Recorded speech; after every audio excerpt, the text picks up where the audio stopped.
নমস্কার, মহাভারতের আলোচনায় আজকে আদি পর্ব সারসংক্ষেপ জানাবো। তো মহাভারতে গল্পটা সূচনা হয়েছিল হস্তিনাপুরে। হস্তিনাপুর দিল্লির কাছে একটা নগর ছিল, যেটা মহারাজা হস্তি প্রতিষ্ঠা করেছিলেন। তিনি চন্দ্রবংশের রাজা ছিলেন। তো তার যে সন্তানটি ছিলেন তারা কুরু বংশে। তো এই কুরু বংশে জন্মগ্রহণ করে হচ্ছে পাণ্ডব ও ধৃতরাষ্ট্র।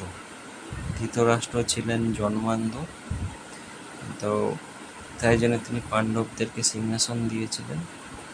কিন্তু পাণ্ডবের মৃত্যুর পর ধৃতরাষ্ট্র ও পাণ্ডবদের মধ্যে একটা যুদ্ধ হয় সিংহাসন অধিকার নিয়ে, যেটা হচ্ছে মহাভারত। এবং কৌরব পক্ষে ছিল দুর্যোধন, আর দুর্যোধন ভীম দ্রোণাচার্য, আর পাণ্ডবের পক্ষে ছিলেন হচ্ছে শ্রীকৃষ্ণ, অর্জুন, নকুল, সহদেব।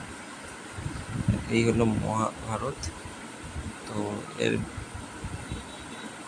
বিস্তারিত ভিডিও বা আদি পর্বে কী কী হয়েছিল সেটা পরের ভিডিওয়ে জানাবো। তো এখানে হস্তিনাপুরের সম্বন্ধে এবং গুরু পাণ্ডবদের শিক্ষা, বড় হওয়া, ধর্মাচরণ, অস্ত্র শিক্ষা এইসব দেখানো হয়েছে। ভিডিওটি দেখার জন্য ধন্যবাদ।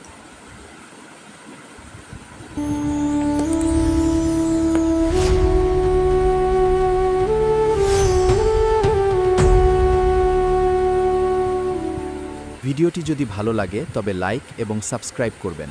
পরের ভিডিওতে দেখা হবে। ধন্যবাদ।